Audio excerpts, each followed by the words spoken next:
Welcome to your deep dive. Today we're really getting into something that's super relevant right now, mental health and spirituality. We got a ton of stuff from you, podcast outlines, episode ideas, even potential guests.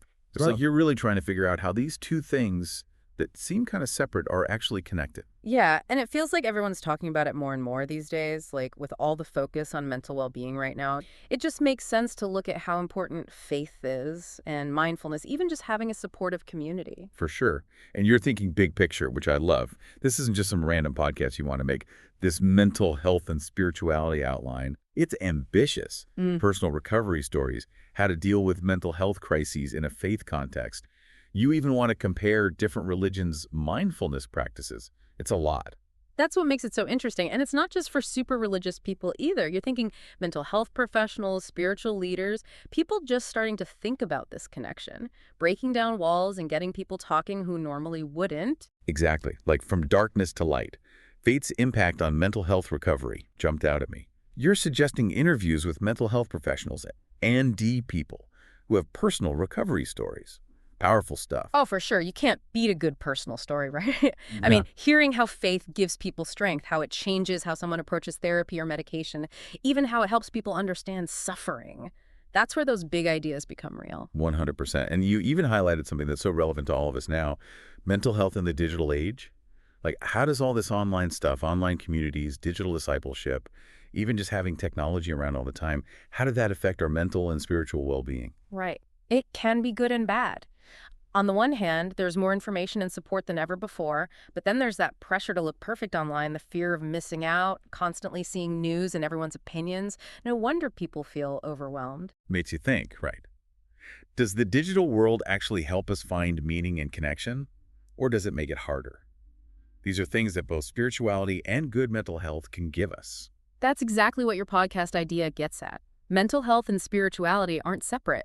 They affect each other, and they can make us stronger and more resilient when things get tough. Okay, so let's get into these episode outlines. You've got 8 episodes to start, kicking it off with The Interconnected Journey, exploring faith and mental health.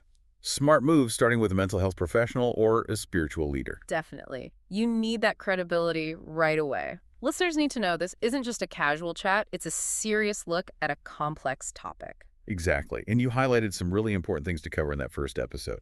Defining the connection between mental health and spirituality, talking about the stigmas, sharing stories of struggle and resilience. Any stories from your research really stand out. You know, there was one about a young woman who found so much comfort in her faith community after something really traumatic happened. She talked about how the rituals, the music, just belonging somewhere, it helped ground her when everything felt crazy. The power of community and tradition to help people heal is amazing. It's incredible. It speaks to how much we all need to belong and connect with others, which is so important for mental well-being. Now, From Darkness to Light, Episode 2, that one really caught my attention. You're sticking with lived experiences, right? Interviews with mental health professionals or people with personal recovery stories. And what's interesting here is how faith actually plays a part in getting better. Is it a source of strength? Does it change how someone feels about therapy or medication? Does it help them make sense of suffering? So many questions. Absolutely. And then you get into spiritual support networks, which can be so powerful, especially in a crisis. You even mentioned prayer and meditation. And what's really cool is that science is starting to back up what these ancient traditions have known for centuries. Things like mindfulness meditation can actually reduce stress, anxiety, even symptoms of depression. There's real research on it now. It's like science is finally catching up to what spiritual traditions have known all along, right? Our inner lives and our mental well-being are connected. Speaking of which, Finding Inner Peace, Mindfulness and Meditation and Faith, Episode 3, I'm really interested in this one. Me too. Bringing in a mindfulness expert or a spiritual leader to talk about how different religions practice mindfulness. Such a cool idea. It shows how universal these practices are, but also how each tradition has its own unique way of doing things. And you didn't shy away from the science behind it all? Exploring the connection between mindfulness and mental well-being with actual research and evidence, that adds so much depth. Exactly. Bridging that gap between ancient wisdom and modern science is so important, showing how they work together. And I love that you're focused on giving listeners practical tips. Right. It's easy to talk about mindfulness, but actually making it part of your life is different. People need actionable steps they can take away from the episode. Okay, episode 4 tackles a tough one. Healing wounds. Faith's role in trauma recovery. Trauma is so complicated, and you're not avoiding it. You specifically mention PTSD and suggest a trauma specialist or mental health professional as a guest. Listeners know this one's going to be heavy, but handled with care and expertise. Which is so important because trauma affects both our mental and spiritual well-being so deeply. And you're not pretending it's simple. You're creating a space to talk about how faith can support recovery, which can be really empowering for people who've gone through trauma. It really is. Recognizing that healing is possible and that faith can give you strength and resilience on that journey. Powerful stuff. For sure. Okay, moving on to episode 5, belonging and connection, the impact of community on mental health. This feels like a natural next step, don't you think? Totally. We've talked about personal faith, mindfulness, support systems, and now we're looking at community as a whole. You suggested a pastor or community leader for this one, which is perfect for getting that firsthand perspective on the power of collective support. What I find interesting is the focus on creating inclusive, supportive faith communities. Places where people feel seen and heard and valued, no matter their background or their struggles. Which is so essential for mental well-being, let's be honest. Feeling like you belong, like you've got people you can count on, it makes all the difference. Okay, episode 6, crisis in faith, navigating mental health emergencies. This one feels crucial. It really is. It's not something you can just ignore. I mean, a lot of people go through mental health crises.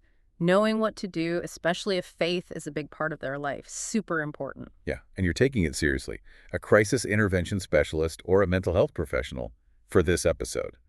That tells me you want to give listeners information that's accurate, maybe even life-saving. Totally. Giving people the tools, how to spot a crisis, how someone's faith might affect how they react, where to get help. It's scary, overwhelming. For the person going through it, the people who love them. Absolutely. Having those resources handy can make a huge difference.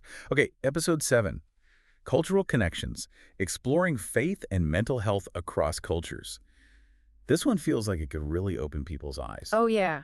Having a cultural competency expert or a mental health professional who really gets this stuff, they could give such amazing insight into all the ways mental health and faith connect to different cultures. You were right to point out that what's normal in one culture could be totally different somewhere else. Yeah. And then there's the stigma of mental illness in some cultures, which can stop people from getting help in the first place. It's about being more understanding, right?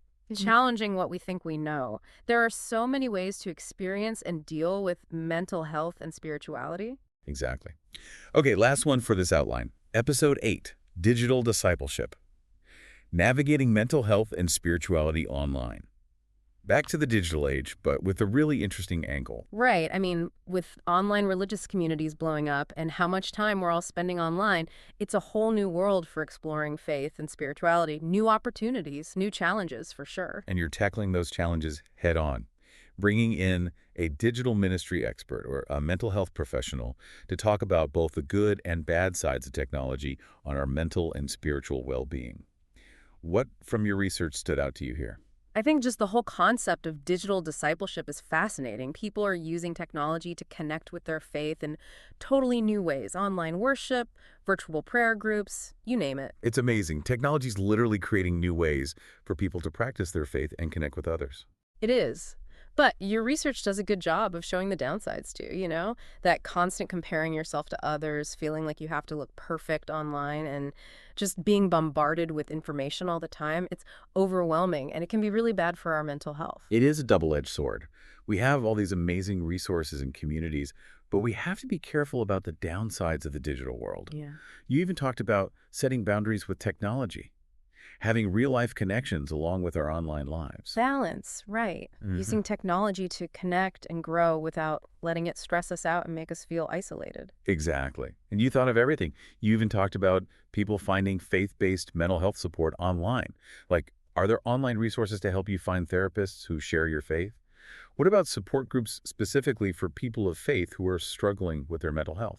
Yeah, those are questions more and more people are asking these days, with everyone going online for help and support. And it's great that those resources exist. It's like the internet's becoming a mirror of the offline world, you know, creating spaces for people to connect, support each other, and even heal, all within a faith-based context. Exactly. And we're just scratching the surface here.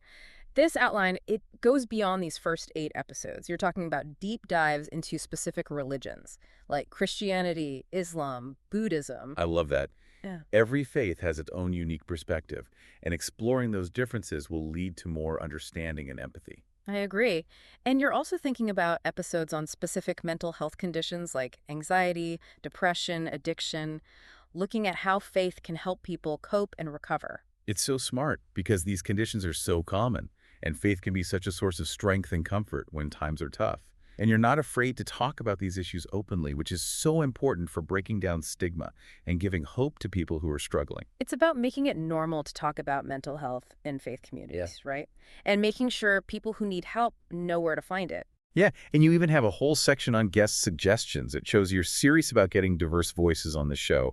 You've got a mix of mental health professionals, spiritual leaders from different faiths, researchers, people with personal stories. It's awesome. You've got it all. That range of perspectives is key for a conversation that's well-rounded and nuanced. It's not about presenting one side, it's about exploring the complexities from different angles. Creating a space for dialogue, debate, and really understanding this connection between mental health and spirituality. And you didn't just stop at the content. You even thought about the practical stuff, producing the podcast, promoting it, using professional audio software, choosing artwork and music that will grab people's attention. You even mentioned copyright clearance for music. You're on top of it. It's those little things that make a big difference. And you've clearly done your homework, suggesting places like Apple Podcasts, Spotify, Google Podcasts. You want to reach as many people as possible. And your idea to have a website or blog for show notes, resources, episode archives, that's brilliant. Give listeners a place to go to dive deeper into the topics you're talking about. Makes sense to have a central hub for everything related to the podcast, right? Shows you're invested in building a community and keeping people engaged. Speaking of community, your promotion strategy is perfect. Social media, email newsletters, online communities, it's all there. This isn't just a podcast, it's a movement. You're promoting understanding, compassion, and support for anyone trying to navigate the intersection of mental health and spirituality. It's huge. Way more than just putting out a podcast. You've hit on something really powerful. You've got those personal stories, expert opinions, practical tips. It could really make a difference in people's lives. And you're not afraid to ask the hard questions, right? Challenge how people think, push for more understanding and acceptance of mental health in these faith communities. And we got to stop separating mental health and spirituality, They're so connected, they affect each other in huge ways. 100%.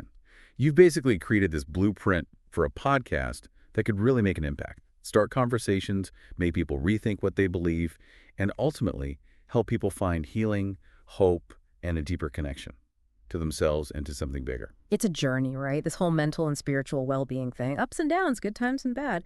But if we embrace all that, the messiness of it all, and get support, we can handle anything and come out stronger, more resilient. It's like being human is messy. It's complicated. Yeah. But there's so much beauty in that, And that's something people need to hear. So we've gone through a lot today. Anything really stick with you? Any big takeaways about how mental health and spirituality connect that you'll keep thinking about? Because that's what this is all about. It's bigger than just making a show. It's about understanding, compassion, helping people heal. Couldn't have said it better myself. That's it for today's deep dive, everybody. Thanks for being here.